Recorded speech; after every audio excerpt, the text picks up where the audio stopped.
Diabetes Connections is brought to you by One Touch. Every touch is a step forward. By Dexcom. Take control of your diabetes and live life to the fullest with Dexcom. And by No Foods. No grain, no gluten, no guilt.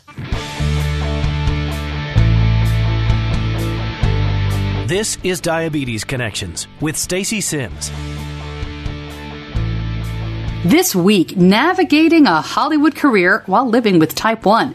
Austin Basis wants to now reach kids with a comic book about high schoolers with disabilities who are secretly superheroes. You have that power within you, that potential energy to make your life awesome and to make your dreams come true. And so that's why we called it the Kinetix, because it's that playing with that concept of potential and kinetic energy. And Austin tells us more about the Kinetix and shares stories about working on TV shows and movies and web series, all while balancing type 1. In our No Better segment, Diabetes Camp for Grownups. Find out what Beyond Type 1 is up to and how you can get involved. And a former guest of our show turns up on Fear Factor. Oi, this podcast is not intended as medical advice. If you have those kinds of questions, please contact your healthcare provider. Welcome to another week of the show. And if you are new, so glad you found us. Maybe you're here after the JDRF conference I'm just back from in Bethesda, Maryland. And it was great to meet everybody, see all of you, and have a great panel about tweens. But anyway, welcome. However you found me. I'm really glad you're here. We aim to educate and inspire about type 1 diabetes by sharing stories of connections, talking to athletes and actors and authors, influencers, as they say, in our community, as well as, asking tough questions of the healthcare companies we rely on and the tech folks that are pushing everything ahead, as well as speaking to everyday people just living with diabetes. My son was diagnosed with type 1 just before he turned 2. He's now 13. My husband has type 2 diabetes, and I have a background in broadcasting, local radio, and TV news for many years here in the Charlotte area, and before that, in Syracuse, New York, where it is much colder and snowier than it is here in the South. One of those actors that I've talked to is Brec Bassinger. She is best known for the Nickelodeon show Bella and the Bulldogs, which has finished its run there. And Brec has been on loads of TV shows. She's been on The Goldbergs and Code Black, and she's in a couple of movies coming out this year, such as Saturday at Starlight and Status Update. I think that's due out this month. But we talked to Brec last summer. I will link up that episode. It was really fun to talk to her. And she was on Fear Factor just a couple of days ago. Now, I'm taping this before that show airs, but I did get a sneak peek. Here is the host explaining the torture of the week. Now, I know how much each and every one of you love your technology. So today, I'm going to have you face your personal tech nightmare. Welcome to Insta Hell. Oh my God. That's a name. And then as the contestants, and they're all young, they're all definitely millennial age, and they love their phones. He puts their phones in the blender. For example, Oh, no!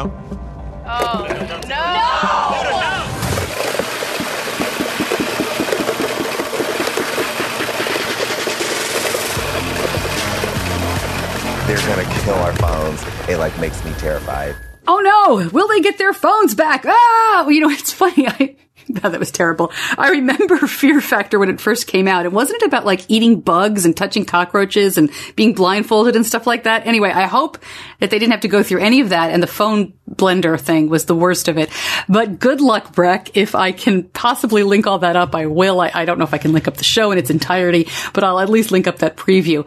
And in one of those nice accidents of timing, my guest today, Austin Basis, interviewed Brec Bassinger for the 2017 People to Know issue of Diabetes Forecast magazine. And we'll talk to him a little bit about that. I was featured in that magazine article, those 2017 People to Know. I'm one of those 12 people, which I still cannot believe. What an honor. Really great stuff there. Okay, Austin Basis in just a moment. But first, Diabetes Connections is brought to you by One Touch. For 7 years, One Touch Vario test strips have delivered reliable results you can trust. And did you know they have the lowest copay on the most health plans and are always covered on traditional Medicare Part B? To upgrade today to the One Touch Vario Flex Meter, visit diabetes-connections.com. Click on the One Touch logo. Coverage and payment may be subject to co-insurance deductible and patient eligibility requirements. LifeScan does not guarantee coverage or payment. My guest this week is best known for his role as J.T. Forbes on the CW's Beauty and the Beast. He's currently in the Hulu comedy Casual and the YouTube web series Not Your Buddy, and has popped up on loads of TV shows. You've seen him all over the place. Austin Basis juggles that crazy schedule with type 1 diabetes, as well as speaking out, educating his audiences, and raising money for research. Now Austin is turning his attention to comic books. We'll find out more about the Kinetix, a group of kids with disabilities who secretly have superpowers. Austin, welcome to Diabetes Connections. It's great to talk with you. Yeah, well, thanks for having me and, kind of providing a platform to talk about this new venture I have. Yeah, before we talk about it, let's kind of talk about the background for the Kinetix. Okay. When you were diagnosed type 1 as a kid, there wasn't anything like this. There really weren't like storybooks, comic book characters, superheroes, anything like that for you, right?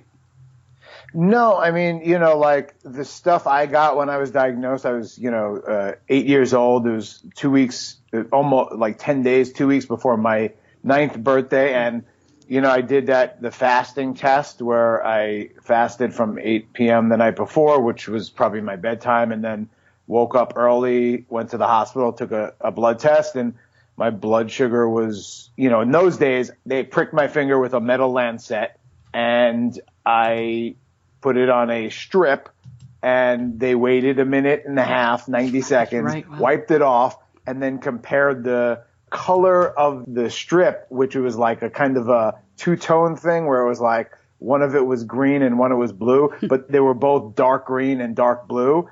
And on the bottle of the strips, they have, the different readings, the different average readings. So there was like 80, 120, 180, 240, 300, and then it was like 400 plus, and then it was like 800 plus. And mine was darker than 800. So they knew I had diabetes, and they admitted me in the hospital. And the only thing like resource wise that they really gave me, and not that the comic book that we're doing is going to be a resource. It's more of a message and inspiration just so kids could see characters like them, that I think are kind of missing from the media landscape, is that the resources they gave me were like, medical diagrams that you see, like almost like the Heimlich, like kind of line drawings and kind of, like pencil sketches and maybe like watercolor kind of shading, but very basic and not really engaging as a kid. And it almost looked as like they brought it out of like it was like a school textbook as opposed to a comic book or something that a kid would like want to read on his own. And so, kind of part of that it goes into the inspiration for wanting to put something like this out there so kids could read it. It sounds like you really vividly remember that time in the hospital, those colors. Do you remember seeing that strip that vividly, or was that told to you later? No, I totally remember it. Because the only thing I knew at that point was that, the symptoms I was having, the thirst, the going to the bathroom a lot, the weight loss, the fatigue, I was given a kind of, by my pediatrician, an either or. It's either, a urinary infection or some sort of bladder infection, or you have diabetes. It's like it's just basic math at this point. You just have to get the confirmation of a fasting blood test. And, obviously they gave me more intensive blood tests to get the, kind of more detailed readings than just on a strip. that someone would use that has diabetes, or you do in a doctor's office, they follow it up with more tests. So I totally remember the room. I remember it, it was in 1985, like kind of old. So well, older than your son. There was, I remember, like how you remember things, you're like, we waited so long for any response, because right after the blood test, we had to sit there for like 2 hours. Yeah. I was crying, and it was all I heard. My dad had a candy store at the time. I should preface everything with the fact that I was a kid in a candy store that was diagnosed with diabetes.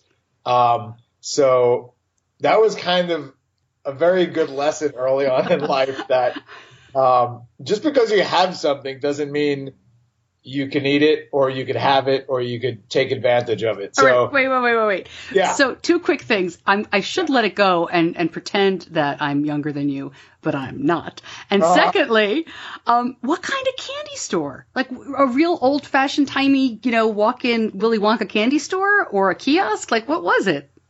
It was, there was a candy store that we grew up close to, that we'd always go when the bus dropped us off or on our way home from school, and they would sell every candy bar and gum and sucking candy and lollipop that you knew that were like kind of brand names. And the thing about my dad's candy store, which kind of was a little lucky in my case with type 1 diabetes, was it was a gourmet candy store. So a lot of it was upper end, high end chocolates, gourmet chocolates, and chocolate covered this, that, he had fresh ground coffee. He would make like gift baskets, in the back. That was part of what they did. They would put coffee, they would put, sucking candies, gourmet chocolates, and a host of other kind of adult candies that, at that point as a kid, I was just like, this is disgusting. Like dark chocolate. Like I would eat dark chocolate and be like, this is so disgusting. But one good thing is he did have a small little sugar-free section, or maybe he started ordering sugar-free chocolates just so I could have the ones I liked, but have it without sugar. Growing up before that, like a couple of years, he had it for 4 years. So the year or two before that he owned the candy store, my parents didn't let me have sugared cereals, didn't let us have candy anyway. We would get like one small little like gift candy snack bag. I forget what he called it, candy treat, at the end of the week, that he would bring home on Friday, and it would have sugarless gum. It would have like some sort of like, mint or sucking candy that wasn't extremely sugar filled. And then, the chocolate, I liked chocolate. My brother liked, kind of like Twizzlers and gummy stuff. Like, so he would get Coke bottles and, gummy bears and gummy worms. And I would get, like with diabetes, I got the sugar-free chocolate butter crunch, or sugar-free chocolate turtles. It's like caramel and peanuts and stuff. So we adjusted well, but it was good that my parents were a little more health conscious for us, and our teeth. Yeah, that's funny though. Gosh, I had like 2 cavities growing up. That's it. Of all my childhood, like my first 20 years of my life, 2 cavities. My brother, on the other hand, he had like 10. Well, that gummy stuff and the sugary candies is a lot worse for you than the chocolate, as you're alluding to. Totally. So it's funny. Totally. So no antioxidants. They don't have antioxidants. Right. Well, now we're so sophisticated with our dark chocolate. No longer gross.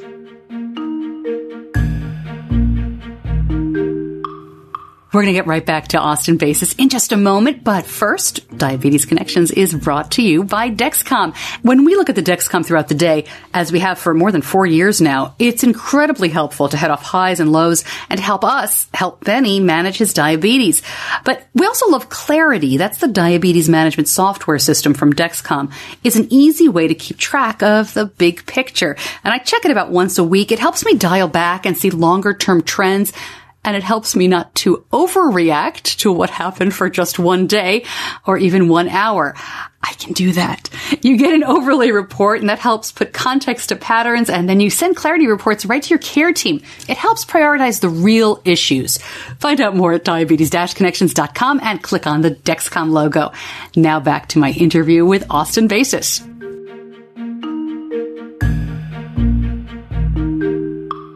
But you grew up in Brooklyn, right? In New York. Yeah. So you grew up in Brooklyn. You went to school in New York, the not quite the hotbed of Hollywood. How did you get into the entertainment business? Well, my family is very loud. I think within my family, both my parents kind of did community theater. My mom, kind of did a lot of theater growing up, and she was an athletics teacher, gym teacher in the New York City public school system.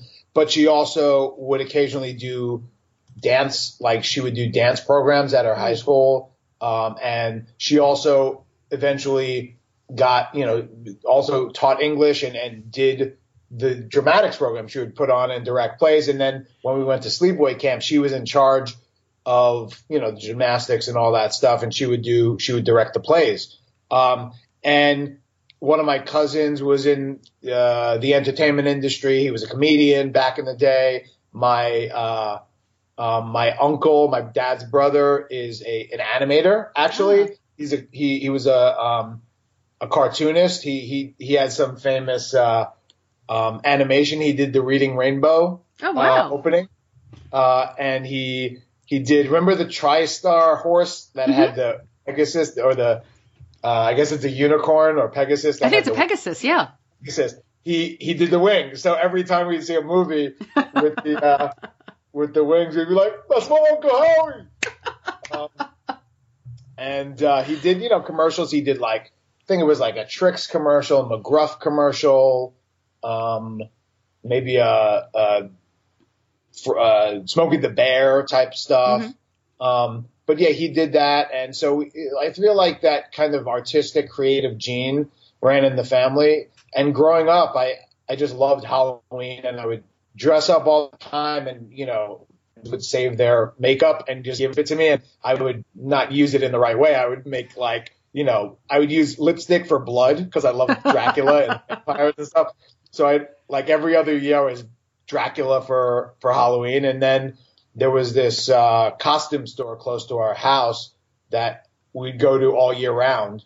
And I would, my grandparents would buy me masks, and we had a Batman mask. We had a gorilla mask. I would get capes, red capes, Superman capes, all the different underoos for superheroes, and I just collected. And when kids would come over my house, I'd have 3 milk crates of costumes from Halloween past, and we would play dress up all the time. That was the thing.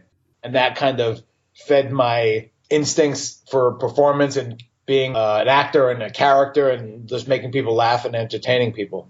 What was your first big break? Did you do commercials first? Did you get on TV first? Ironically, no. I went through, I felt like I needed a full training regimen. I went to college and then grad school for acting, the Actor Studio Drama School, and, did a lot of independent and student films early on, and plays off Broadway, all for no money. And then my first gig was in my union gig that I could have gotten into the union was, they used to have these industrial videos that train people within, corporations. Yeah. So I did a couple of those, and one of them qualified me to be in the union, but I waited till my Law and Order Criminal Intent episode. That was the first major role I had. I had a small speaking role in some other TV thing, but so Law and Order Criminal Intent, I played a young mafioso guy that was do you ever watch The Sopranos? Sure. He's kind of the character Big P. Yes. I don't want to say the word. I appreciate that. So I was a younger version of that, whereas I was the sidekick kind of body man to a young up and coming guy within this crime family that put a hit out on a witness in custody. And awesome. I was the guy that went in and kind of made a hullabaloo distraction that allowed the real mafia guy to shoot him, you know, when everyone else is distracted, like the cops.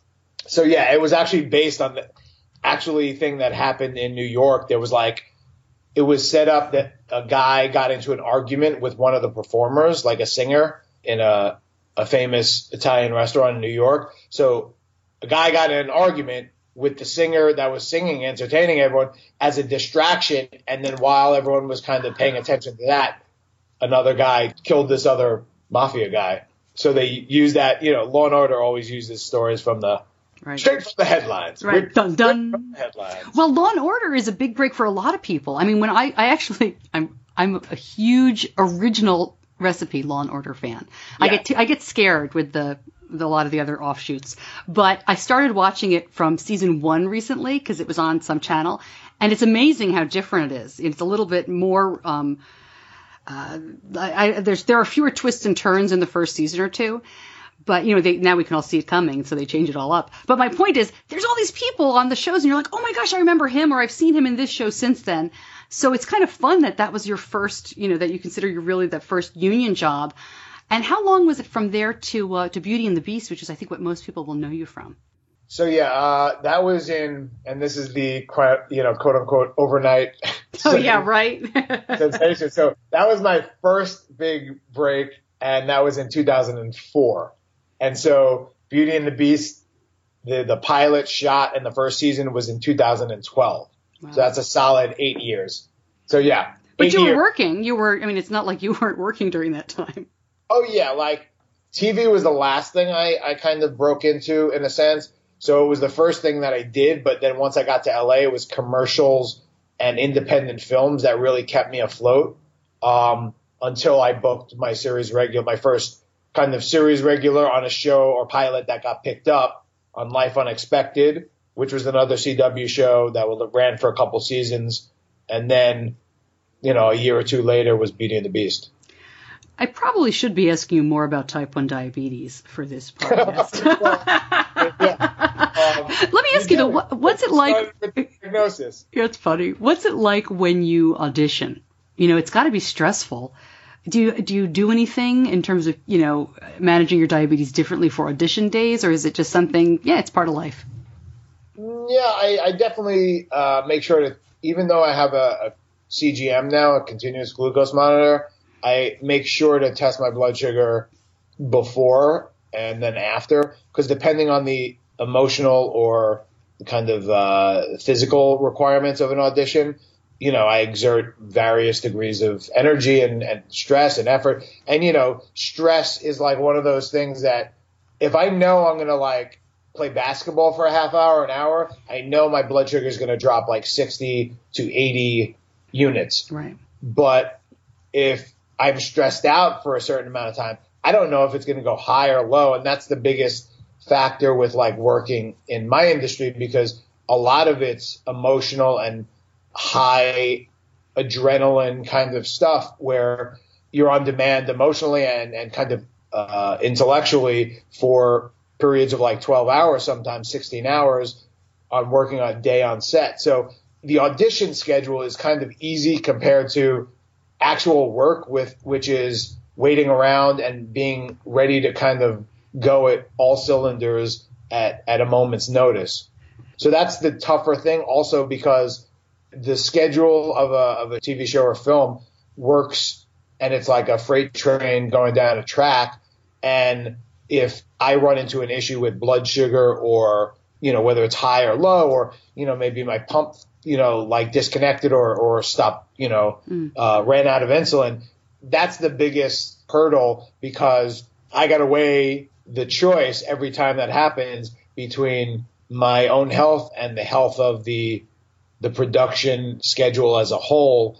And, you know, I'll be honest, as a kind of, you know, dedicated actor, I usually yield, if it's not extreme, to making sure the production is all right and making sure that I'm not going out of control. Like, within reason, I will sometimes, you know, like if I run out of insulin on my pump, I will inject insulin and I can't get to like a private area to, you know, to repump and do that for 5 or 10 minutes. And that's literally all it would take. But it's stopping the whole production to do that, I usually, take a syringe with me and just inject, Humalog into my stomach and just do it to make sure. And, sometimes it works, sometimes it doesn't. I find it much easier to deal in those circumstances when I'm low and I could just drink an apple juice or, have a banana. Sure. Versus when I'm high and I can't get my blood sugar down and my mouth gets dry and then, I kind of feel flushed and nauseous or uncomfortable. And that's a much more difficult state to be in when I'm acting. Yeah. I think too, and I only have my son really to compare things to. It's like when he plays football or he's on a team sport, he will sometimes just say, look, I can take care of that later. And as a mom, I want to say, no, take care of it right now. But, they're in the middle of a play or they're in the middle of a thing and he's safe. Yeah. He's going to be smart, but you can't just stop everything. And I get that.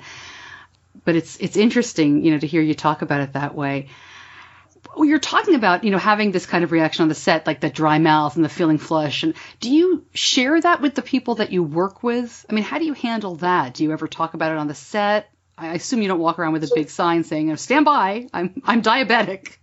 No, I've always looked at diabetes in a positive way because I was the only kid growing up in my neighborhood, in my classes that had type 1 diabetes. The only other person I knew that had it, besides Mary Tyler Moore, was my grandmother, and she had type 2. So it wasn't the same thing, and it almost kind of made me feel special in a positive way. And, you kind of occasionally get treated better in school. I was always able to kind of go out and have my morning snack, and all the kids were jealous, and so I couldn't do it in the classroom. I had to go to the counselor's room or the main office to do it. So, segueing into kind of the adult version of me, I'm not throwing it on a megaphone that is announcing it to the entire set. I feel like there's a few key people that need to know. And on a set, if you are familiar with the different kind of hierarchy of who runs the set, most people think it's the director. On a TV show, it's usually the first AD, even though the director has kind of the power. Usually a producer and a producer has the real power, but the first assistant director is the guy that says rolling and make sure the schedule is kept to. He'll say, we only have 5 more minutes on this scene. We got to go. So he's the first AD, first assistant director, and then he has second ADs that usually are around the set. So those two people I will tell because they know the schedule. They have to keep it, and they know what time we have because time is one of the most important things on a set. And so I have kind of worked it down to a science where I have room temperature apple juice kind of close by, and I don't even need to say, especially on a show like Beauty and the Beast, I worked on it 4 years. So after a while, it's just all I need to say is apple juice. I need to say I need some apple juice, I think. And now that I have a continuous glucose monitor, I didn't have it on Beauty and the Beast. I would say I need apple juice. I'm getting low, or just that I need apple juice. And that's the quickest thing. It's the fastest working thing for me and the most convenient on set because other types of juices, other types of food mess up your teeth or cause you to get congested or phlegmy. And so you can't really speak normally. Whereas apple juice, it's very, very water-like and just it's the best thing for me, at least, to kind of quickly get my blood sugar up and inconspicuously do it. Not that I'm embarrassed of having type 1, but it's I don't think everyone needs to know. Outside of the set, tell it to the world. But, on set when we're, working, I don't have to explain, being a T1D educator on set, Well, I do love talking about it, but it's you're working. Yeah, exactly. Yeah. Okay, so let's talk about that outside the set, this education. You've been a great advocate over the years. It's pretty easy to surf up interviews in print and on video where you're talking and educating about type 1. So why the Kinetix? What are you doing with this comic book? How did this idea come about, and who are you doing this with? So through my advocacy, actually one of the first things I did, so when I got Beauty and the Beast, I hired a publicist and asked, as one of my priorities of working with them was to get involved in type 1 diabetes and diabetes advocacy and connect me with the JDRF and other organizations like American Diabetes Association, which I've had a relationship with both. But this specific event was, they do it in the States, and I've participated the past few years in it. It's called Children's Congress, where you gather up a group of kids to go to Congress and petition for research money for type 1 diabetes, which they almost didn't renew this year. I know, gosh. It's such chaos, but they finally did. But we did that last summer. And so in 2012, once a year or every couple of years in Canada, in the States, it's every other year when they're getting ready to kind of do the 2-year budget. I went to, it's called Kids for a Cure Lobby Day. It's in Ottawa. So they flew me out to Ottawa from Toronto, where Beauty and the Beast filmed. And I happened to go with my wife, which was kind of cool that they allowed for that. And that, while I'm talking to the kids and communicating and meeting the kids with type 1 diabetes, like I was, my wife, who is, kind of like you, a secondary caretaker of, or, relative of someone with T1D, it's a whole nother experience, but a whole nother set of needs and support. And so she would get into these deep conversations with the parents. And so I was talking to this, I think it was 8 years old at the time or 9, this kid from Canada, up north in Canada. And while I'm talking to them, she's talking to the mom. And shortly after that, she's like, he tells his friends that he's a cyborg. So when they ask about his pump, his insulin pump, he would tell his friends he's a cyborg because he thought that was cool and that it was a much easier way and a cooler way of explaining what type 1 diabetes was and what an insulin pump was, all that stuff to another 8-year-old. And so part of what I tried to do as an actor is try to get my diabetes and somehow make my characters have type 1 diabetes, but that never seemed to work because there's so many cooks in the kitchen and so many levels of that to get that approved. It also complicates stories that, a lot of TV shows that I've been on, and, there are more and more that are more multi-leveled, but in a superhero, no, it's not a superhero tale, but Beauty and the Beast is kind of like a fantasy romance type thing. There might not be room for a type 1 diabetic character, and, which after 4 years, I think there could have been, but that's just me.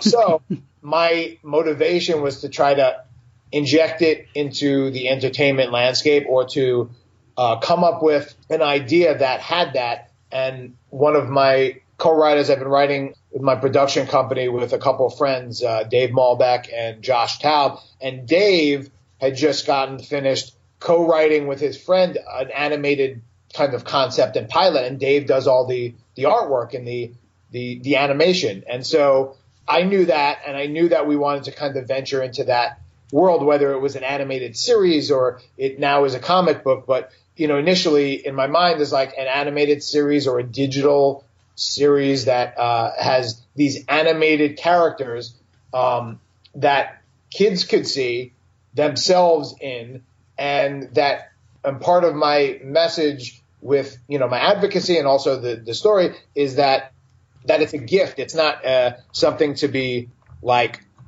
yes, there are things you have to overcome, but to deny the inspiration of whatever disability or chronic condition you have, to deny that has had a positive effect on me as an actor or an athlete in the Paralympic Games, that they don't have any arms or legs, that fact hasn't inspired them and motivated them to excel in real life.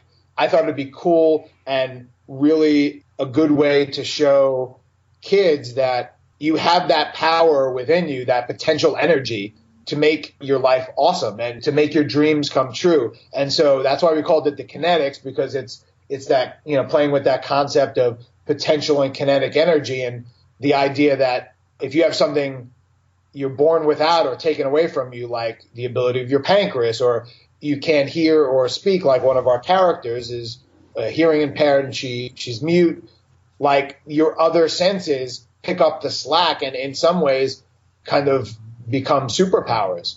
And so we assembled what we thought were a good kind of group of kids that represented communities out there that we want to inspire. And so one of those characters is type 1 diabetes, and his pump takes over his body and he becomes a cyborg named Diabetes, kind of inspired by that kid in Canada years ago.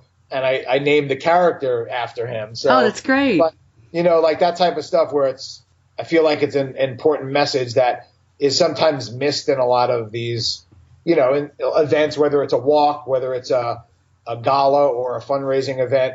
I feel like it's a lot of fundraising for a cure or to improve management, and that's all worthy stuff. I participate in it as well, but I think filling a void, one in the comic book and superhero and entertainment industry where people with disabilities aren't getting the representation they need or deserve, and also filling that void in the diabetes community and these other communities where there's a positive message that is ingrained in this quote unquote negative thing that you've had happen to you or you were born with.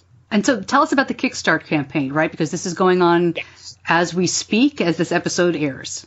We launched a Kickstarter to raise money to produce a comic book series for the Kinetix. We're going to do 4 comic books of 8 pages each. It's kind of like a mini comic book. Most comic books are like 22 pages. So if we overachieve our goal of $10,000, we will expand the size of the comic books. And possibly if we get up way higher, maybe even make a 5th comic book. But there's 4 team members.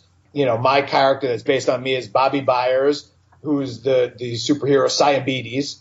He's a diabetic cyborg. There's Jules Joyner, who was born with no legs, and she becomes the character Deadlift. So that'll be another comic book.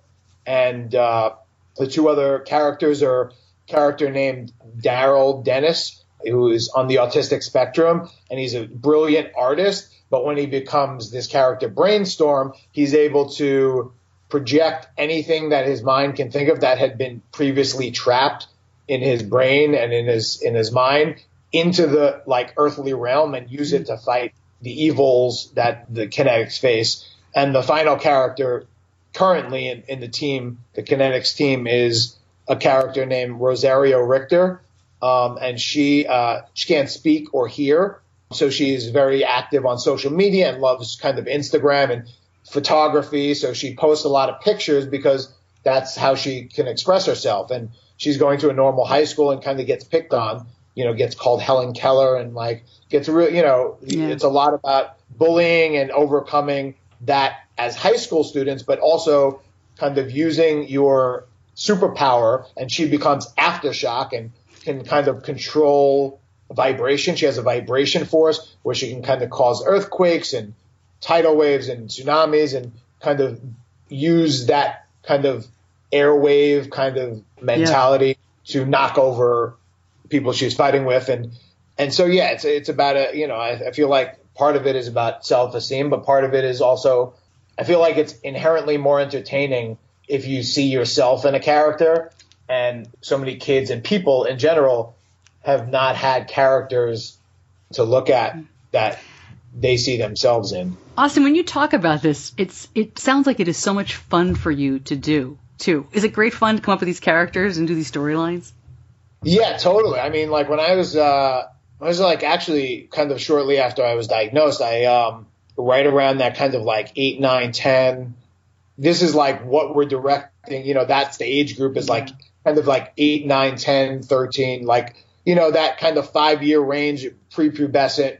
Even though I feel like it for junior high school age, it may be good too, but we really want to get it in that range because that's when I got type 1, and that's when I took these classes. Community college offer kind of Saturday classes or weekday evening classes for different skills, whether it's tech stuff, art. My brother took a karate class. We both took soccer. And I would also take this cartooning class where I took it twice. And both times the goal was you create your own superhero, you come up with the strengths, the name, you draw it, and you kind of go down all the details of this character, and you then start creating a story based on this character. And that's pretty much what we're doing with the Kinetix. Is we all came up with these characters. It started with the message, the idea, and the theme, and we came up with the characters, a lot of them based on our own experience. And ironically, Dave, who is the artist that has done the concept art, and if we kind of go bigger, we'll gather a team to help him. But as of now, he's the only guy that's doing all the drawing. And so he grew up with dyslexia, and so he wasn't able to kind of communicate or absorb things in a textual level, like reading stuff or writing things. He was only able to kind of do things visually and through art. And so he remembers, like, he talks about his teacher telling his parents that, he has dyslexia, but that gives him this kind of unique ability to process things and to depict them visually through his art that, someone who doesn't have dyslexia can't do. So, and that's part of it. Like, there's some benefits to having type 1. There's like benefits as an actor to be so responsible as a kid growing up and, to feel like, oh, why do I have to be a kid and worry about this stuff? And then years later, it's helped me as an actor to be aware, to have a schedule, to have that responsibility that I learned as a kid really serve me as an actor and someone who's trying to make a living as an actor. So I really feel like the emphasis on the benefits of what I think previously are looked at as something that puts you at a disadvantage. We keep saying in writing in different things is like we're turning perceived weaknesses into their greatest strengths. That's what the Kinetix is all about, turning that weakness that everyone thinks is a weakness into an actual strength. It is an actual strength. It's just showing, now it's showing people that that's your strength. And we will link up to the Kickstarter campaign, and that runs through mid-April, April 13th. If you want to help out with that, there's some cool rewards on here too, and lots of pictures and stuff you can see. So all of that at diabetes-connections.com. Yeah. And Austin, before I let you go, I have to ask you just a quick question, if you don't mind, about somebody else in the entertainment industry that you know, and that's Brec Bassinger. And I bring her up because she's on Fear Factor, or she was on, I guess, when this show's going to air, on Fear Factor, which I can't even imagine going through anything like that. But you interviewed Brec for Diabetes Forecast magazine last year with their People to Know issue, and it was a great column you wrote about her, 2 actors and dealing with type 1. First, have you been on Fear Factor or been on that set? No. My fear is being on Fear Factor. Yeah. So, like, a lot of times Fear Factor is like you tell them your fears and then they force you to face them. So it's like if I said I was scared of snakes or like little bugs and spiders going in my ear, they'll put my head in like a bucket full of like beetles or something, like or make me lie in snakes. So my fear is being on Fear Factor. But one of the producers of Fear Factor is a T1D dad, and my brother teaches his kids, and they're a really supportive community and raise a lot of money for the Juvenile Diabetes Research Foundation. Wow. So it's like a weird full circle moment for her. And I don't even know Brec knew, but she probably did because in the diabetes community, and even in LA, which is a bigger city, it's smaller and smaller once you get more involved and, kind of start to meet everyone.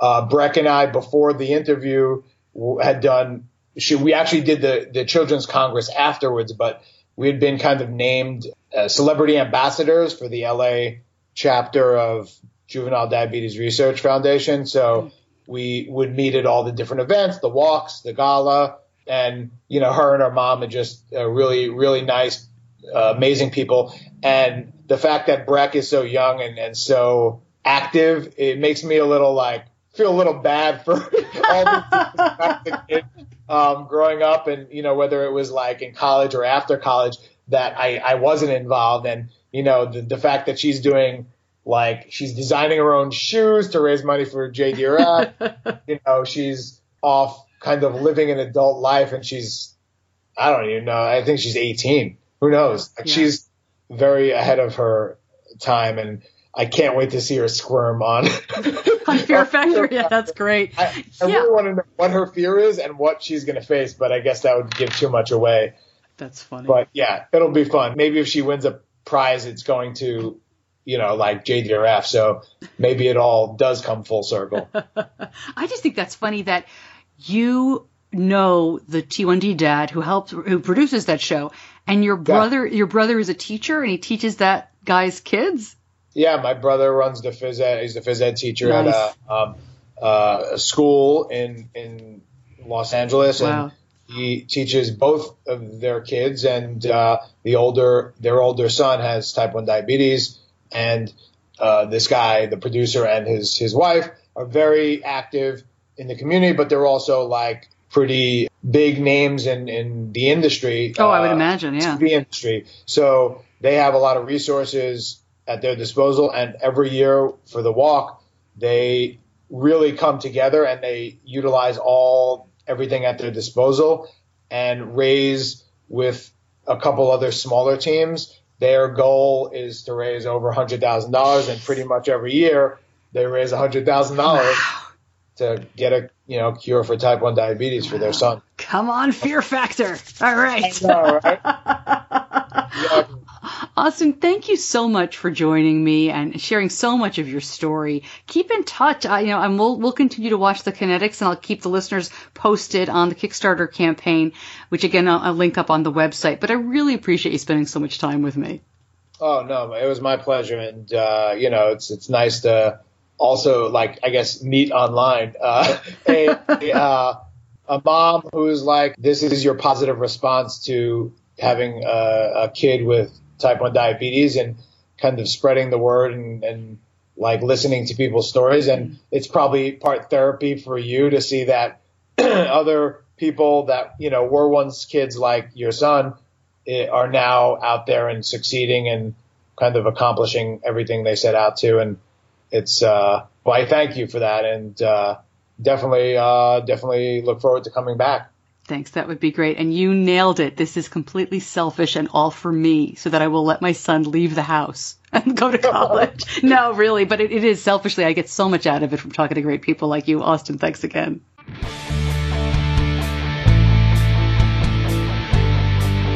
You're listening to Diabetes Connections with Stacey Sims. More information about Austin and the Kickstarter for the Kinetix, and more help if you can provide it, just go to diabetes-connections.com. Or, of course, every week I put all the links in the show notes if you're listening on any podcast app, including the Diabetes Connections app. Yeah, we have our own app. You can just go right into the show notes, and everything should be linked up there. The only place, I say this just about every week, it's hard to get those links through social media. So if you're listening directly through Facebook, it's a great idea to go to the homepage to diabetes-connections.com if you're looking for those links. And that app has some unique features. If you haven't checked it out, the Diabetes Connections app is available for Android or iOS for Apple. And you can change the way you see the episodes. If you want to do it by category, you only want to see technology episodes. You only want to see athlete episodes or advocates. I've got a bunch of categories, and you can just click through and listen that way. You could always listen by date from earliest to most recent, or vice versa. You can have favorites. You can listen to the bonus episodes we throw in there. My favorite feature, I don't know if anyone has used it, and if you have, let me know. There's a snooze and an alarm in there, so you can go to sleep listening to the show. I hope I don't put you to sleep, but maybe you want to relax. Or I can wake you up in the morning. That would be kind of scary. But they're all there on the app, so let me know what you think.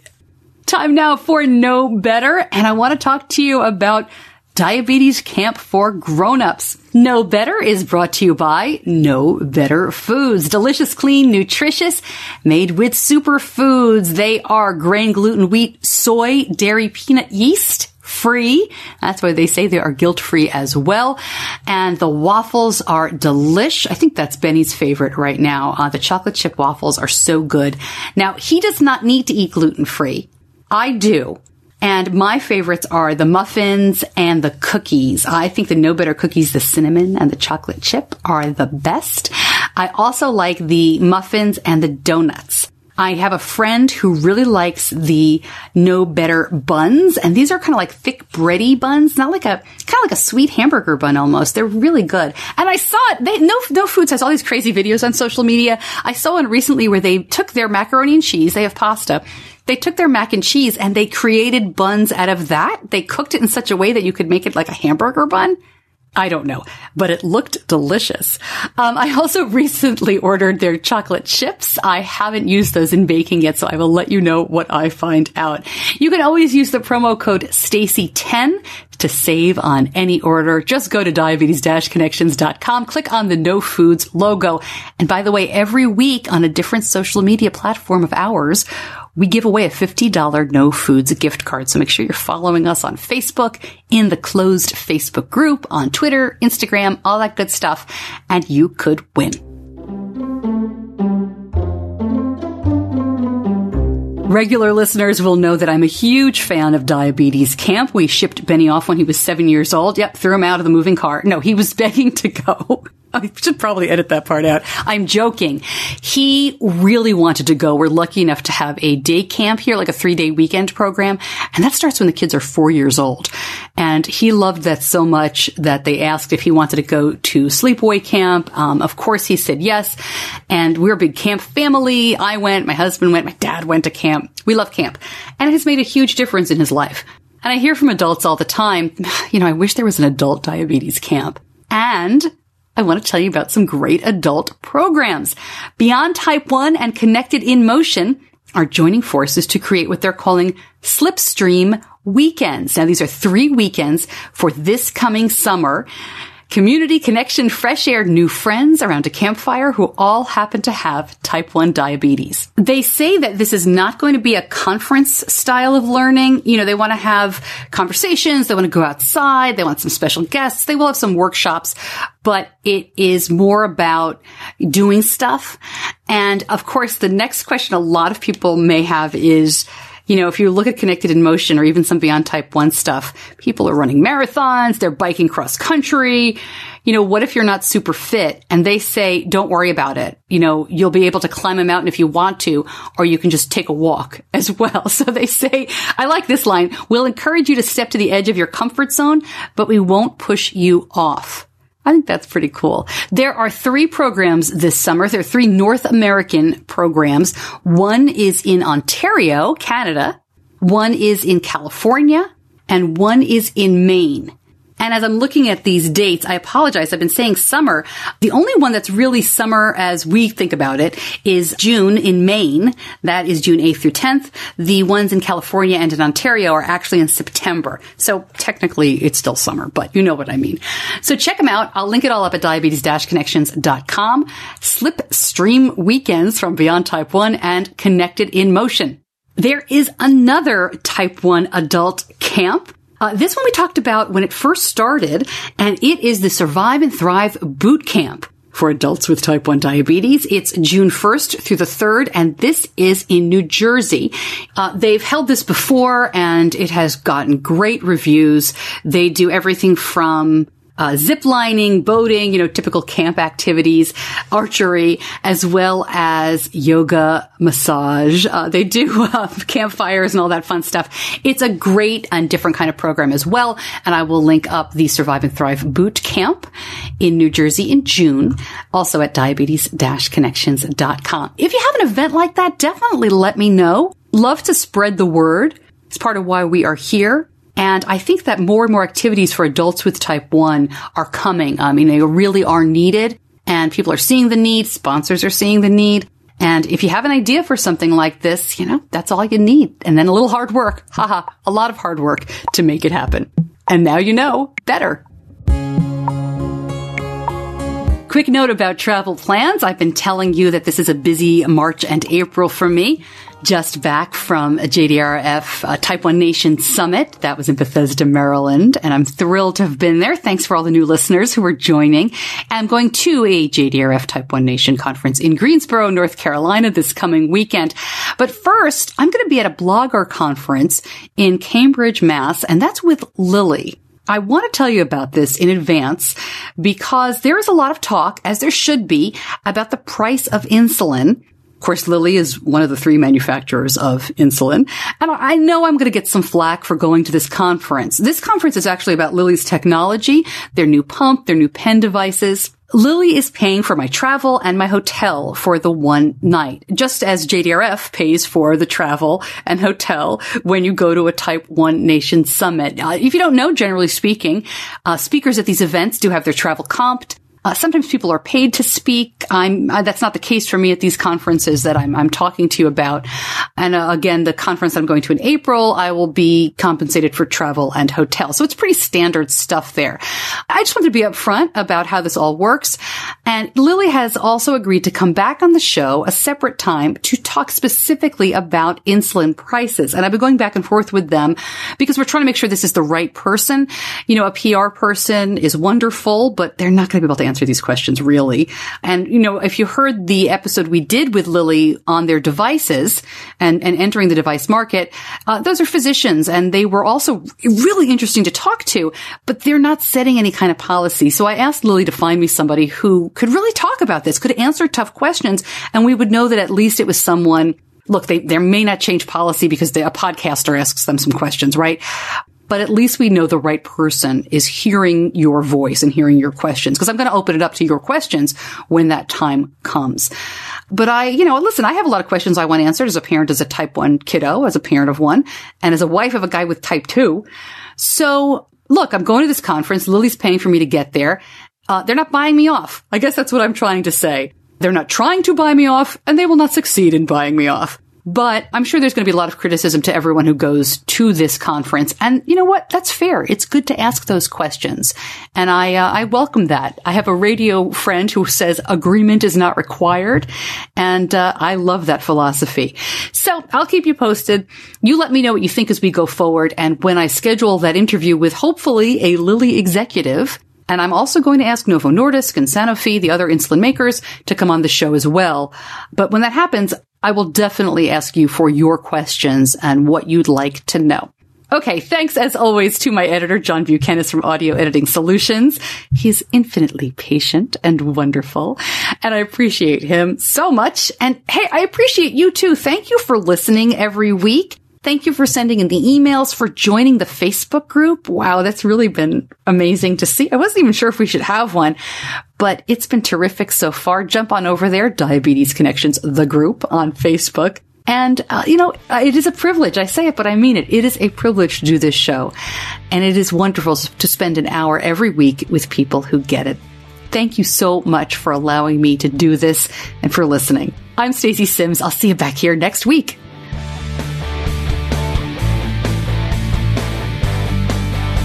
Diabetes Connections is a production of Stacey Sims Media.